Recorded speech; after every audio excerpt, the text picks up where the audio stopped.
Le grand jour est arrivé. Les 2 rames d'essai ont été amenées au dépôt de Bordeaux. Lundi 28 mars 1955. Le long de la ligne, on a mobilisé la gendarmerie pour surveiller les curieux aux abords des passages à niveau dont les barrières ont été soigneusement fermées à l'avance.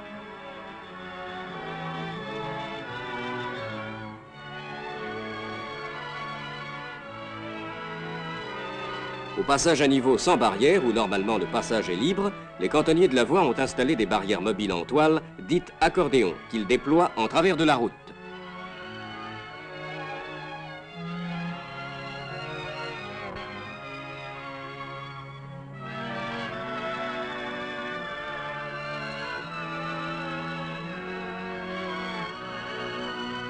Un avion de reportage va prendre l'air pour survoler la ligne.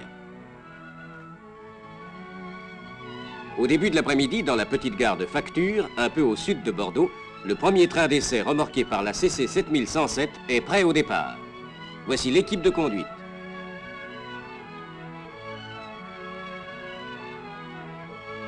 Monsieur Parmentier, directeur de l'attraction, et Monsieur Nouvion, l'ingénieur en chef responsable des essais.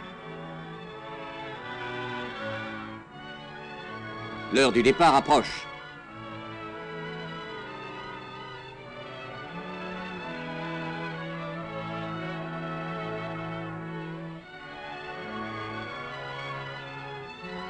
On part.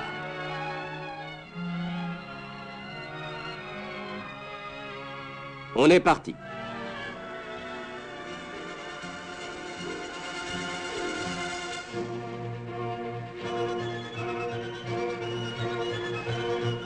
Le train a été spécialement aménagé pour former un tout monobloc.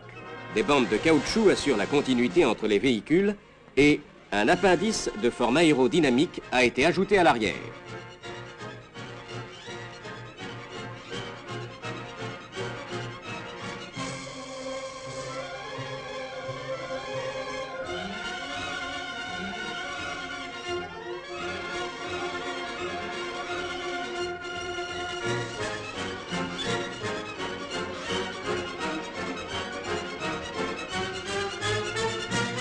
On franchit la courbe de la gare de Lamotte à la vitesse limite possible de 120 km à l'heure.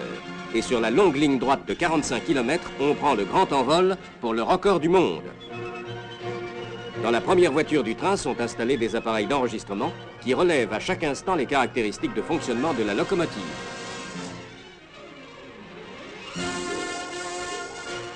Déjà 150 km à l'heure, tout va bien.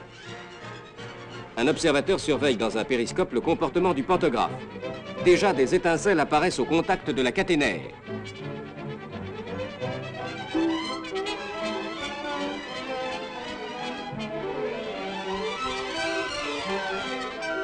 Les glaces avant de la locomotive sont protégées par un épais grillage pour arrêter les corps étrangers ou les oiseaux projetés par le vent furieux de la marche.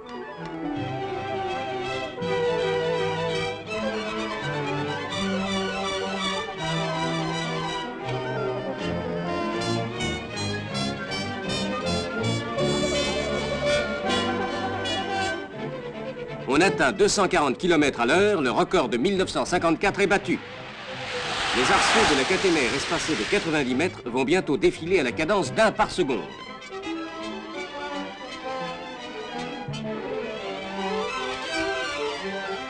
« 270 km à l'heure.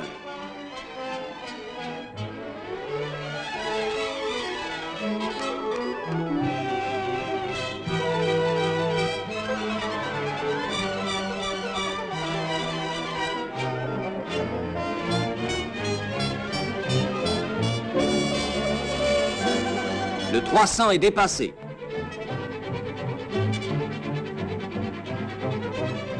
« 320, 325. Les cadrans annoncent des chiffres impressionnants. 4500 ampères, 12 000 chevaux de puissance. Le record de 1954 est pulvérisé.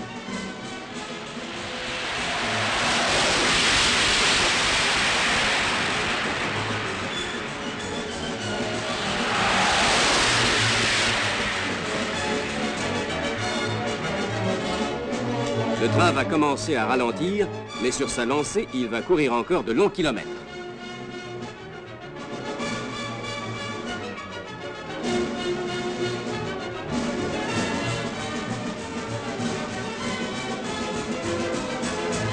a le sourire maintenant dans la cabine de conduite.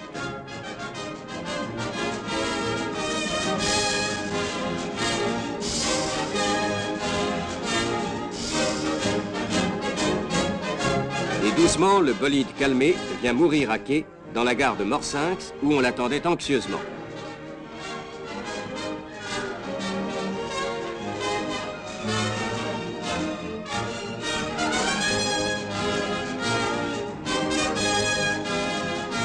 Les journalistes se précipitent. On discute ferme sur les premiers résultats, on évoque les émotions et les incidents de parcours, on se congratule avec chaleur. L'avion d'accompagnement, ayant achevé sa tâche, retourne atterrir à sa base.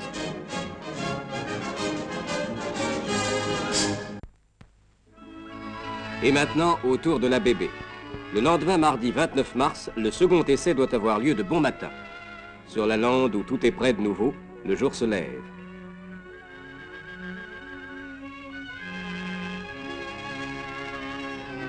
À facture, on discute ferme les résultats de la veille. Et tu l'as vu, la coquine? Elle filait qu'on ne la voyait plus.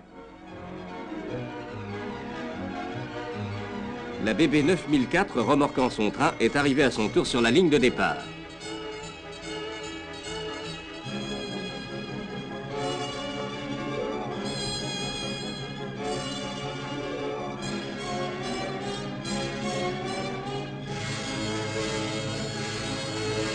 Il est 7h35, l'heure du départ.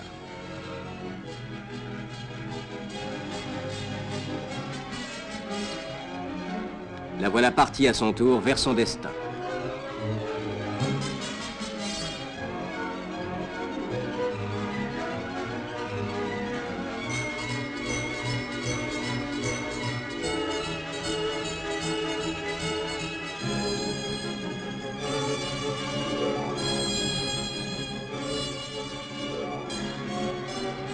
Voici encore toute la série des appareils d'enregistrement qui vont donner des renseignements précieux sur le fonctionnement de la locomotive et son comportement dans la voie.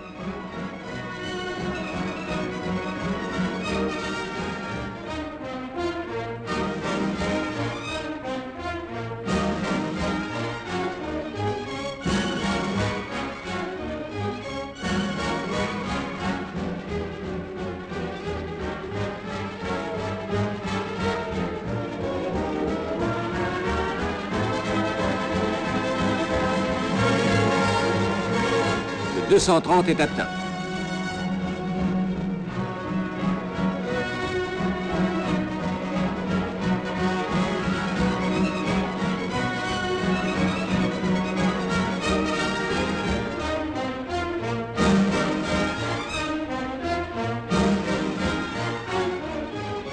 Voici le 300.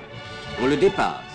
Malheur, on signale au périscope que le panneau arrière est fondu. On remonte l'autre et en avant.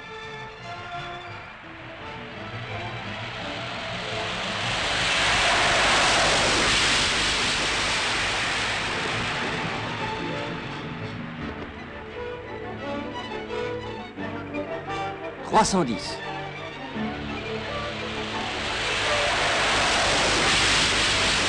« 320. »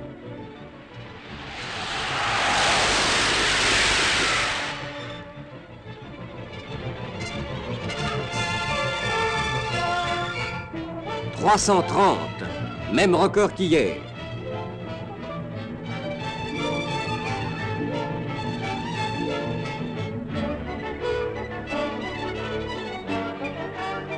Mais on est à la limite de distance, il faut ralentir. On a franchi la gare d'Ichouz, panneau coupé.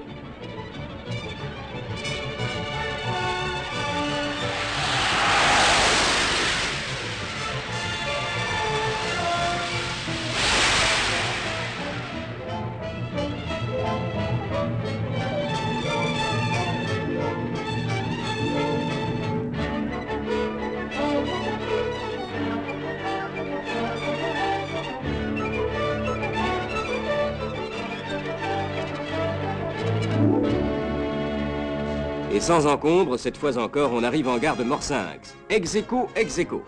Même vitesse que la veille, crie-t-on avec enthousiasme aux journalistes.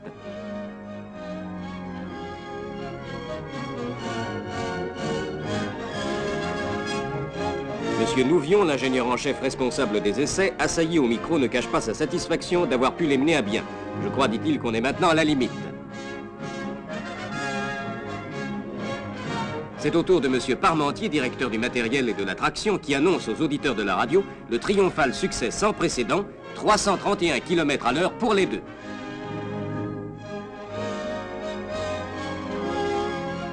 La cérémonie terminée, chacun rentre chez soi, heureux et fier d'avoir collaboré par sa présence à ce magnifique succès. Pendant que la foule des hommes volages se détourne d'elle, la petite locomotive triste et résignée songe qu'elle aussi, autrefois, avait reçu bien des hommages.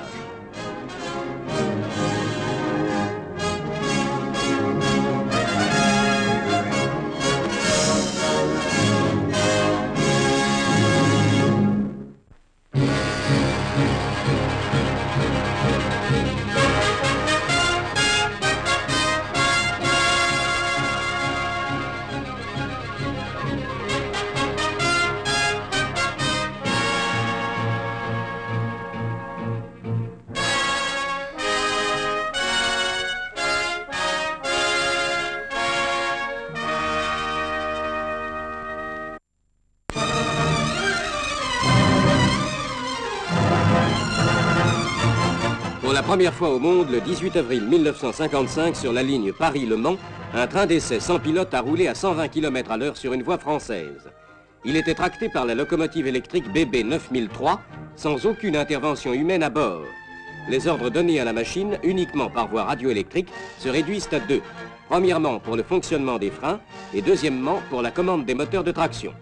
Il y a donc deux sortes de courants à transmettre au train, ce qui constitue, si l'on peut dire, une conversation électronique réduite au minimum.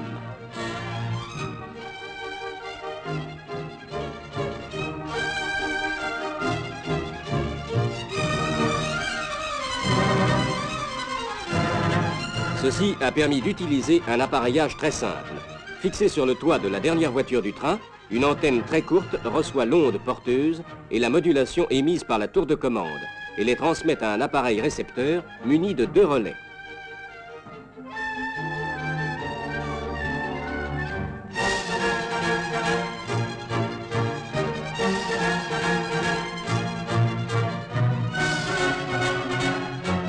Ces derniers communiquent par câble les ordres reçus au relais de travail placé sur la machine qui, à leur tour, transmettent à celle-ci l'action commandée.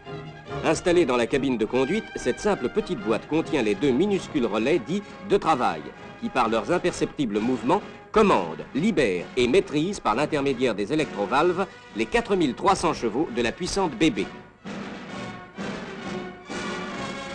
C'est en présence de Monsieur le ministre des Travaux publics, des Transports et du Tourisme, accompagné de Messieurs Armand, président du conseil d'administration de la SNCF, Boyau, directeur général et des hautes personnalités, que vont se dérouler entre les gares de Conneré-Bélier et la Ferté-Bernard les scènes de cette grande première du rail.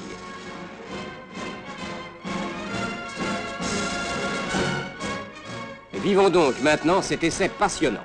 Afin de surveiller efficacement l'évolution et les réactions de la rame robot, une automotrice va rouler de concert avec elle sur la voie parallèle. C'est de celle-ci que vont partir toutes les demandes d'ordre transmises par radio-téléphone à la tour de commande électronique, installée sur le toit d'une sous-station située à 10 km de nous. Le technicien devant ses appareils reçoit les appels et en appuyant sur un simple bouton, devient le conducteur à distance de la BB en commandant par voie radioélectrique le train robot.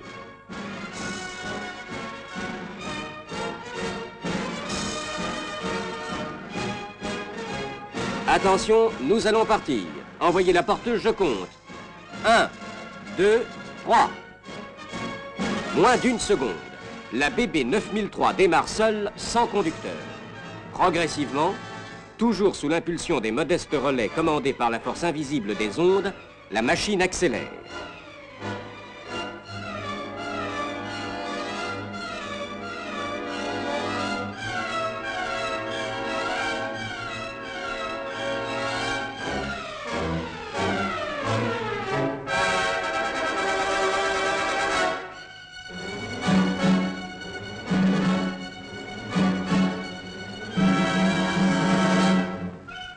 Comme une mère poule, la motrice d'accompagnement suit côte à côte cet enfant prodige tout en restant continuellement en contact avec le poste de commande.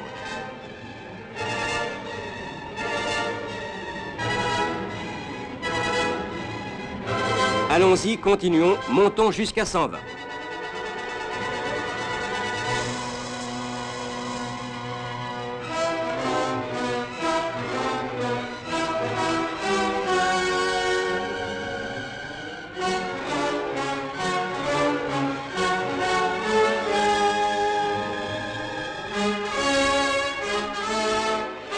120 km à l'heure.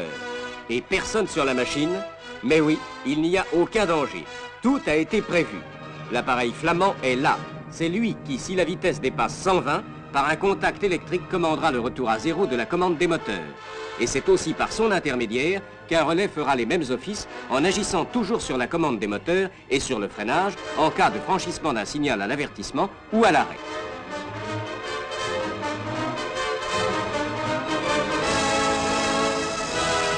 Et nous roulons à 120 km à l'heure.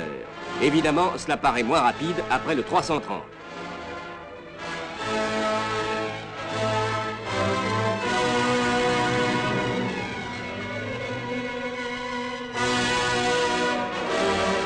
De la motrice d'accompagnement, un ordre est donné, couper, freiner. Et le poste de commande a répondu, compris.